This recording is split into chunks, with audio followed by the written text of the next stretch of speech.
Mr. Pakai, in 2007, Google purchased DoubleClick, the leading provider of certain advertising tools. Is that correct?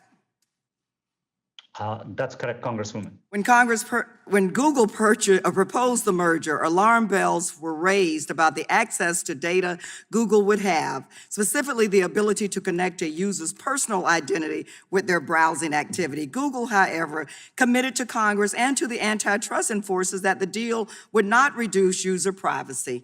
Google chief legal advisor testified before the Senate Antitrust Subcommittee that Google wouldn't be able to merge this data even if it wanted to, given contractual restrictions. But in June of 2016, Google went ahead and merged this data anyway, effectively destroying anonymity on the internet. Mr. Pakai, you became CEO of Google in 2015, is that correct? That's right. Okay, and this change was made in 2016, is that correct? That's my understanding. Okay, thank you for that. Did you sign off on this decision to combine the sets of data with that Google had told Congress would be kept separate? Congresswoman, any changes we made, Mr. Pakai, with all due respect, please, did you sign off on the decision or not? I review at a high level all important decisions we make. We deeply care about privacy and security of our users. So you signed off on the decision? User consent for. Okay, you signed off on the decision. Practically, this decision meant that your company would not combine would now combine, for example, all of my data on Google, my search history, my location from Google Maps, information from my emails from Gmail, as well as my personal identity with the record of almost all of the websites I visited. That is absolutely staggering. According to an email from a DoubleClick executive, that was exactly the type of reduction in user privacy that Google's founders had previously worried would lead to a backlash. And I quote, "They were unwavering on the policy due to philosophical reasons, which is Larry and Sergey's fundamentally not wanting users associated with a cross-site cookie. They were also worried about a privacy storm as well as damage to Google's brand." So in 2007, Google's founders feared making this change because they knew it would upset their users. But in 2016, Google didn't seem to care. Mr. Pakai, isn't it true that what changed between 2007 and 2016 is that Google gained enormous market power? So while Google had to care about user privacy in 2007, it no longer had to in 2016. Would you agree that what changed was Google gained enormous market power? Congresswoman, this is an important issue. If I could explain. Well, we today make it very easy for users to be in control of their data. We have simplified their settings. They can turn ads personalization on or off. We have combined most of activity settings into 3 groupings. We remind users to go do a privacy checkup. 1 billion users have done so. Okay, Mr. Pakai, thank you so much for that. I am concerned that Google's bait and switch with DoubleClick is part of a broader pattern where Google buys up companies for the purposes of surveilling Americans, and because of Google's dominance, users have no choice but to surrender. In 2019, Google made over 80% of its total revenue through selling of ad placement. Is that correct, Mr. Pakai? About majority 80%? of the business. Yeah, okay. And because Google sells behavioral ads targeted to each of us as individuals, the more user data that Google collects, the more money Google can make. More user data means more money. Is that correct? In general, that's not true. For example, when more you come user in data, type, not the more money Google collects. So you're saying more user data does not mean the more money that Google can collect? Congresswoman, most of the data today we collect is to help users and provide personalized experiences back. Ad data Thank you so much, Mr. Pakai. Mr. Chairman, I yield back. Mr. Zuckerberg, in March of 2012, you suggested by email to your management team that moving faster and copying other apps could, quote, prevent our competitors from getting footholds. Sheryl Sandberg responded that, quote, it is better to do more and move faster, especially if that means you don't have competitors build products that take some of our users. Facebook's product management director added that, quote, I would love to be far more aggressive and nimble in copying competitors. Has Facebook ever taken steps to prevent competitors from getting footholds by copying competitors? Congresswoman, I view it as our job to understand what people are finding valuable in all of the services that they use. And certainly if someone— Do you copy your competitors? Congresswoman, we've certainly adapted features that others have led in, as have others copied and adapted features that— I'm not concerned about others. I'm just asking you, Mr. Zuckerberg, since March of 2012, after that email conversation, how many competitors did Facebook end up copying? Congresswoman, I can't give you a number of companies. Is it less than 5? Congresswoman, I don't know. Less than 50? Any estimates? Your team was making a plan. How did it play out? Congresswoman, I'm not sure I agree with the premise here. Our job is to make sure that we build the best services for people to connect with all the people they care about. And a lot of that is done by innovating and by building new things that are leading the way internally. Thank you, Mr. Zuckerberg. Let me go on. Has Facebook ever threatened to clone the products of another company while also attempting to acquire that company? Congresswoman, not that I recall. And I'd like to just remind you that you are under oath, and there are quotes from Facebook's own documents. Prior to acquiring Instagram, Facebook began developing a similar product called Facebook Camera, correct? Congresswoman, that's correct. I've said multiple times that we were competing in the space of building mobile cameras with Instagram. That's what they did at the time. Their competitive set was companies like what we were building with Facebook Camera and ViscoCam and PicPlease. Thank you, Mr. Zuckerberg. Did you ever use this very similar Facebook Camera product to threaten Instagram's founder, Kevin Systrom? Congresswoman, I'm not sure what you would mean by threaten. I think it was public that we were building a camera app at the time. That was a well-documented thing. Let me tell you that, in a chat, you told Mr. Systrom that Facebook was, quote, developing our own photo strategy, so how we engage now will also determine how much we're partners versus competitors down the line. Instagram's founder seemed to think that was a threat. He confided in an investor at the time that he feared you would go into, quote, destroy mode if he didn't sell Instagram to you. So let's just recap. Facebook cloned a popular product, approached the company you identified as a competitive threat, and told them that if they didn't let you buy them up, there would be consequences. Were there any other companies that you used the same tactic with while attempting to buy them?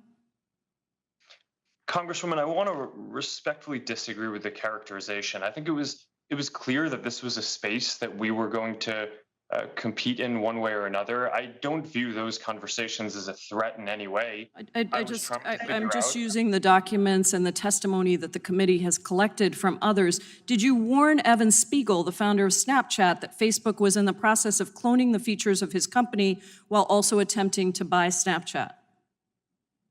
Congresswoman, I don't remember those specific conversations, but that was also an area where it was very clear that we were going to be building something. People want to be able to communicate privately. They want to be able to communicate with all their friends at once.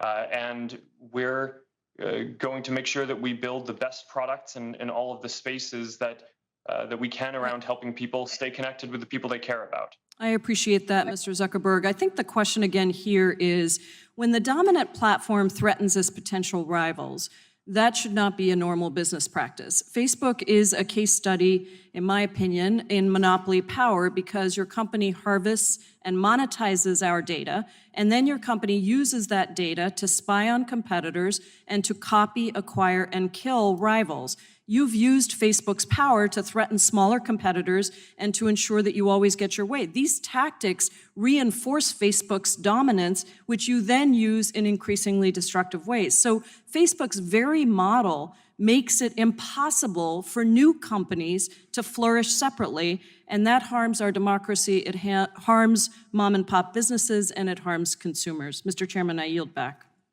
Mr. Bezos, thank you for being here today. In your opening statement, I reviewed your written testimony. You indicated, and I'll just quote, that Amazon accounts for less than 1% of the $25 trillion global retail market and less than 4% of retail in the U.S.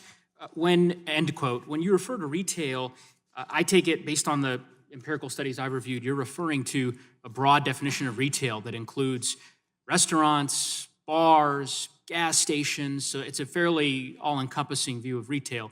I wonder if you know what percentage of Amazon's sales are represented in terms of online retail sales, the e-commerce market stream. The figures I've seen for, I don't, with all respect, I don't accept that e-commerce is a different market, but as a different channel, what I've seen is sort of 30 to 40% is the outside studies that I've seen where Amazon's share of that e-commerce channel. And that's consistent with the data that I have seen. The latest figure I saw was 40%. Thank you, Mr. Chairman. In terms of Mr. how we define Zuckerberg, it, in whether March it's of a stream or a 2012, channel, nonetheless, I do think that, just factually, it's important. It's an important distinction that I want to make sure we clear here. Obviously, I suspect you understand more than most that the early stages of a startup where entrepreneurs are undertaking risks to bring their products and services to market. Over the course of our investigation, we've heard directly from startups who rely on Amazon services, and that includes, obviously, Representative Jayapal's questions, Representative Buck, my colleague from Colorado, with respect to concerns about the way in which Amazon uses confidential information. But we've also heard that, not just with respect to the marketplace, but Amazon's cloud computing arm, AWS, the notion that that computing arm essentially identifies startups' best technologies and rolls out replica products and services. So, Mr. Bezos, does Amazon use confidential information that companies share via AWS to build competing services? No, sir, not that I'm aware of. AWS does often, they do keep expanding their services. AWS started, 15 years ago. We invented this entire category. Let me just clarify that, Mr. Bezos. I appreciate that. Sorry, I apologize for interrupting. But last week, one of Amazon's former engineers posted online that he and his team, quote, proactively identified growing businesses on AWS, that they built competing products, and that they targeted those products to the business's customers. And there's been public reporting on that strategy. So I guess I wonder if you can comment on that and how you would account for those statements. Well, I think there may be categories, some databases of different kinds and so on, where we see that it's an important product for customers, and we make our own product offering in that arena.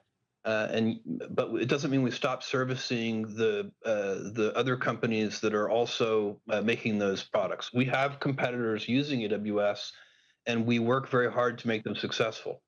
Netflix is one example, Hulu is another, and so on.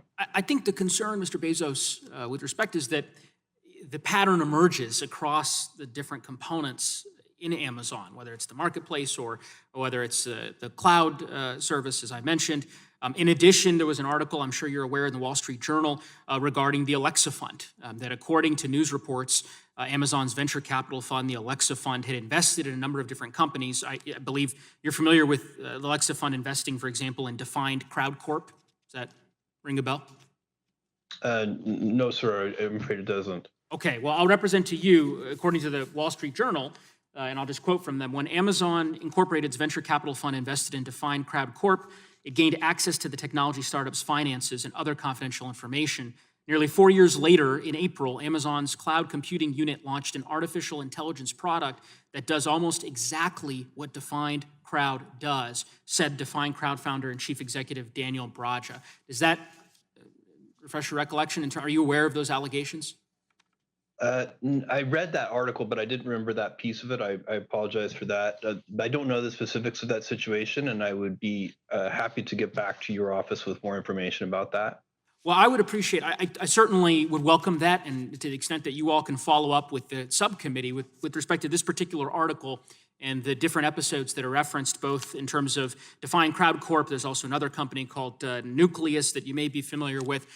The reason why I ask these questions, the reason why it matters, Mr. Bezos, to me, is that we are very concerned about this innovation kill zone that seems to be emerging. I represent Boulder and Fort Collins, two of the fastest growing and most innovative tech hubs in the country. And entrepreneurs and founders shared their stories with this committee during one of our field hearings, actually a field hearing that we held at the University of Colorado Law School just earlier this year.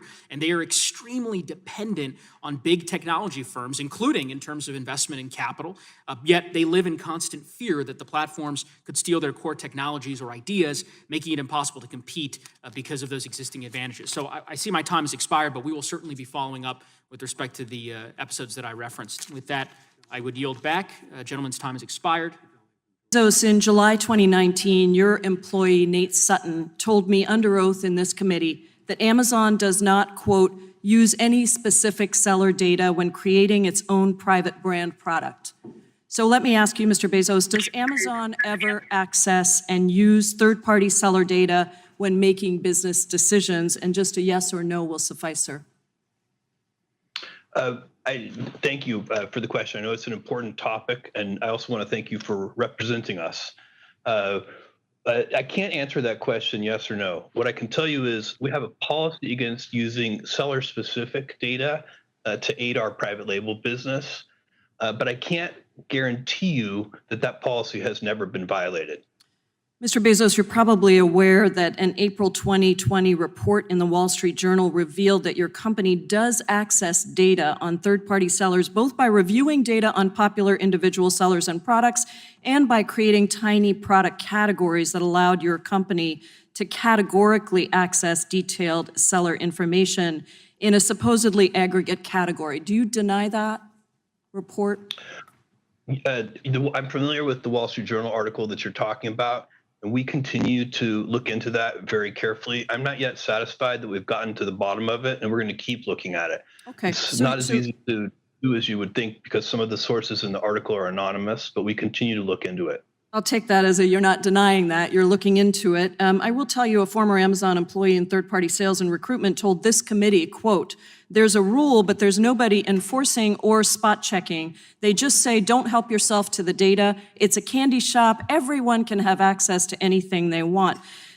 Okay, well, let me ask you this. Apple requires all app developers to use Apple's payment processing system if those developers want to sell their goods or services to Apple users through Apple's App Store. Isn't that correct? That is correct, because it's by processing payments for apps that you allow into the App Store, you collect their customer data and you use that data to inform Apple as to whether or not it would be profitable for Apple to launch a competing app. Isn't that correct? Sir, 84% of the apps are charged nothing. The remaining 16% either pay 15 or 30, depending upon the specifics. If it's in the second year of a subscription, as an example, it only pays 15%. If you look back at history... What's to stop Apple from increasing its commission to 50%? Sir, we have never increased commissions in the store since the first day it operated in 2008. There's nothing to stop you from doing so, is it? No, sir, I disagree strongly with that. There is a competition for developers just like there's a competition for customers.